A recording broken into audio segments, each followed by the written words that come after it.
नमस्कार दोस्तों, पुनः स्वागत है आपका हमारी इस मोस्ट इम्पोर्टेंट क्लास में एमसीक्यू के, जिसमें हम प्रैक्टिस कर रहे हैं। और आज का जो सेशन है ये इतिहास के कुछ महत्वपूर्ण प्रश्नों से जुड़ा हुआ है।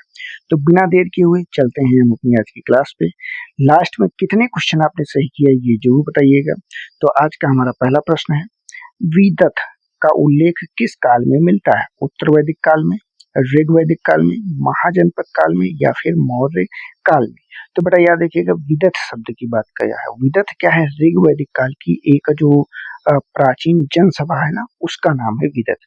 और ये मुख्यतः संबंधित किससे थी? तो ये सामाजिक एवं धार्मिक गतिविधि से, दोनों चीजों से। किससे किससे? एक सामाजिक हो गई प्लस आपकी धार्मिक जो चीजें थी उससे जुड़ी हुई ये एक संस्थान के तौर पे आपका आता है। क्लियर? अब यहीं पे एक चीज और, सभा और समिति का भी जिक्र है जो हमने पहले आपको करा चुके हैं। उसमें भी आपका इसी ऋग्वैदिक काल से ही संबंधित है। ये सब छोटी समितियां हैं और सामूहिक निर्णय को यहाँ पे दिखाया गया है कि ये समितियां सामूहिक निर्णय लेती थी। चलते हैं हम अपने अगले क्वेश्चन पे।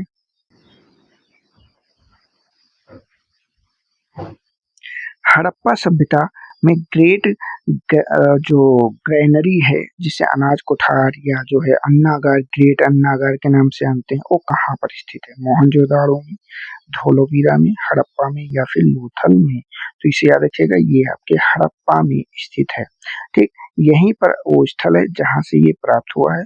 यहाँ पे क्या है, सामान्यतः जो है अन्न भंडार इकट्ठा किया जाता था जब हम कभी विपत्ति में हो तब उनका उपयोग कर सकें, उसके लिए यही इसका प्रतीक के तौर पे हम जानते हैं। चलते अगले क्वेश्चन पे। महापरिनिर्वाण किससे संबंधित है? महावीर से, बुद्ध से, अशोक से या फिर चंद्रगुप्त मौर्य से? तो ये बुद्ध जी से संबंधित है। महापरिनिर्वाण एक ऐसी घटना है जब जो है महाबुद्ध जी ने इस देह को त्याग कर, इस जो नश्वर जो है संसार है इसको त्याग दिया था और अपना जो है विलीन हुए थे। ठीक, तो इस चीज को यहाँ पे आपको याद रखना, उसी को महापरिनिर्वाण कहा जाता है। क्लियर बेटा? चलते हैं हम अपने अगले क्वेश्चन पे। प्रयाग प्रशस्ति के लेखक कौन थे? कालिदास थे, हरिशरण थे, बाणभट्ट थे या फिर अमर सिंह थे? तो यहाँ प्रयाग प्रशस्ति जो है इसके लेखक आपके हरिशरण थे। और ये इसमें क्या है, समुद्रगुप्त की जो उपलब्धियां हैं उनका वर्णन किया गया था। और ये एक इम्पोर्टेंट फैक्ट के तौर पे आपके सामने है। चलते अगले क्वेश्चन पे।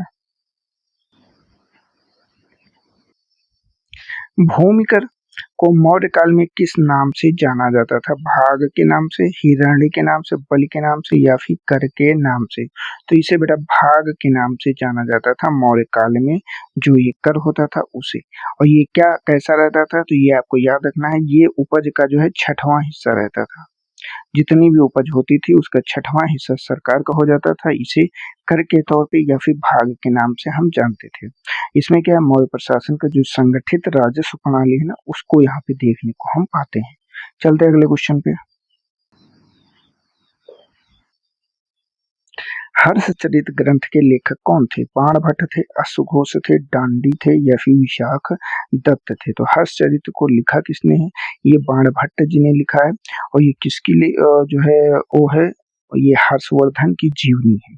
किसकी? हर्षवर्धन की बेटा, जिसके लेखक बाणभट्ट हैं। और ये संस्कृत साहित्य है और दोनों में क्या है, ये महत्वपूर्ण स्थान रखता है।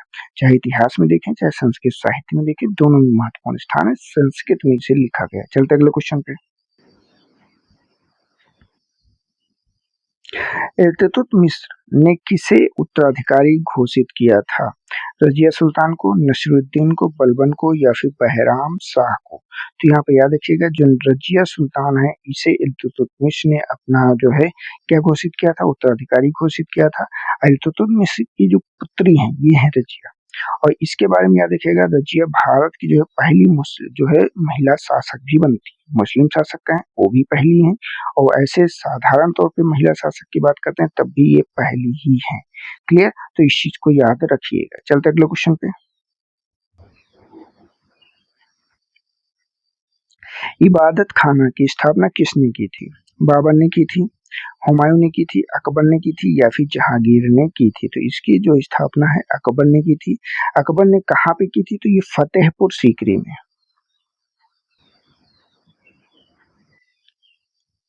फतेहपुर सीकरी यहाँ पे किया था। क्लियर।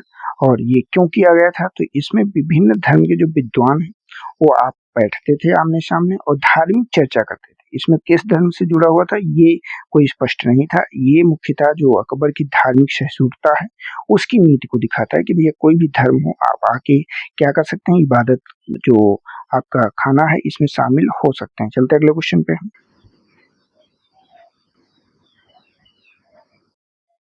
शिवाजी ने अष्टप्रधान परिषद में विदेश मंत्री को क्या कहा जाता था? शिवाजी ने एक अष्टप्रधान परिषद बनाई थी, उसमें 8 मंत्री थे। अब उसमें 8 में से जो विदेश मंत्री है उसे क्या कहा जाता था? आमात्य, पंडितराव, सुमंत या फिर सेनापति। तो इसे सुमंत के नाम से जाना जाता था। ये मुख्यतः विदेश मामलों से ही संबंधित प्रभारी होता था। ये मराठा प्रशासन जो है उसका जो सुव्यवस्थित स्वरूप है ना उसको देखने को यहाँ पाते हैं कि भैया सुमंत क्या देखेगा, सुमंत सिर्फ एक देखेगा, विदेश मंत्रालय को देखेगा। चलते अगले क्वेश्चन पे।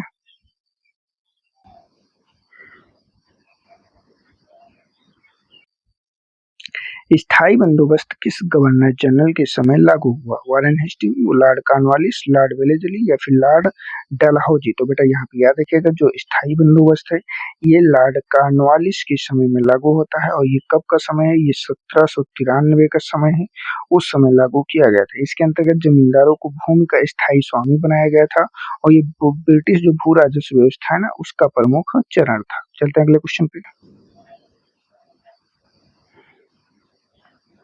नील विद्रोह किस क्षेत्र से संबंधित था? बिहार से था, बंगाल से था, अवध से था या फिर पंजाब से था? तो जो नील विद्रोह है बेटा ये आपके बंगाल से संबंधित है। और कब घटित होता है? ये आपका 1859 से लेकर 60 के बीच में घटित होता है। इसमें क्या है, जो नील की जबरन खेती होता था उसके विरुद्ध जो यहाँ के किसान थे उन्होंने यह आंदोलन किया था। और अगर बात करते हैं तो ये किसान आंदोलन के अंतर्गत भी बहुत महत्वपूर्ण स्थान रखता है नील का विद्रोह। चलते हैं हम अपने अगले प्रश्न पर। भारतीय राष्ट्रीय कांग्रेस की स्थापना किस वर्ष हुई? 83 में हुई, 85 में हुई, 87 में हुई या फिर 90 में हुई? तो यहाँ पे बेटा याद रखना है आपको 1885 में भारतीय राष्ट्रीय कांग्रेस की स्थापना हुई थी।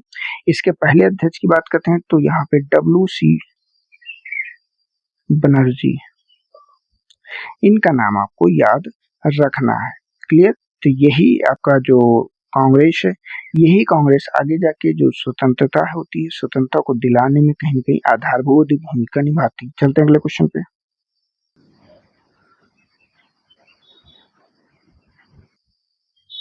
होम रूल लीग आंदोलन किससे संबंधित है? गांधी जी से, सुभाष चंद्र बोस से, एनी बेसेंट से या फिर जवाहरलाल नेहरू से? तो बेटा ये जो होम रूल लीग है ये एनी बेसेंट से संबंधित आंदोलन है और यही इनका नेतृत्व करती है। और साथ में तिलक जी ने भी किया है, लेकिन यहाँ पे क्योंकि तिलक जी का ऑप्शन में ही नहीं है तो यहाँ पे हम एनी बेसेंट को ही मानेंगे। और इसका उद्देश्य क्या था? स्वशासन की मांग को प्रबल करना। यही मुख्य था। ये होता कब है? ये 1916 ईस्वी में होता है। क्लियर। चलते अगले क्वेश्चन पे।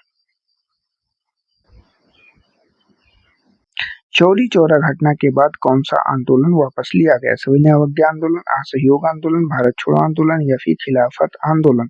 तो बेटा जो असहयोग आंदोलन है ये 1922 में, जब फरवरी माह में 1922 में चौरी चौरा घटना होती है। उसमें होता क्या है, उसमें भी इस स्थान पे पुलिस वालों की जो पुलिस चौकी है ना उसको जला दिया जाता है कुछ आक्रोशित लोगों के द्वारा। तो इसीलिए क्योंकि आक्रोश बहुत ज्यादा था तो आपका असहयोग आंदोलन को गांधी जी ने वापस ले लिया था। क्लियर। तो इस चीज को याद रखिएगा। चलते अगले क्वेश्चन पे। अंतरिम सरकार का गठन कब हुआ? 1942 में, 1945 में, 1946 में या फिर 1947 में? तो अंतरिम सरकार का जो गठन होता है ये 1946 में होता है। और इसके जो प्रमुख होते हैं कौन होते हैं? जवाहरलाल नेहरू होते हैं। तो इसलिए इस चीज को जरूर याद रखिएगा। ये क्यों किया जाता है? ये सत्ता के हस्तांतरण की प्रक्रिया का एक हिस्सा थी। क्लियर। तो इस चीज को यहाँ पे याद रखना है। तो आज के सेशन में आपके कितने क्वेश्चन सही हुए उसको जरूर बताइएगा कमेंट में। और साथ में इस प्रश्न का उत्तर भी, भारत का विभाजन किस योजना के अंतर्गत हुआ? कैबिनेट मिशन, माउंटबेटन योजना, क्रिप्स मिशन या फिर वेवेल योजना। तो जो भी सही आंसर है उसको कमेंट में जरूर बताइएगा। देख लेते हैं कल का जो हमारा प्रश्न था उसका उत्तर। हमारा प्रश्न था यूनेस्को का मुख्यालय कहाँ पर स्थित है? न्यूयॉर्क में है, जिनेवा में है, पेरिस में है या फिर लंदन में। तो यहाँ पे याद रखिएगा ये पेरिस में स्थित है यूनेस्को का मुख्यालय, और फ्रांस में स्थित है, ठीक पेरिस जो फ्रांस की में है वहाँ पे स्थित है। इसका कार्य क्या है?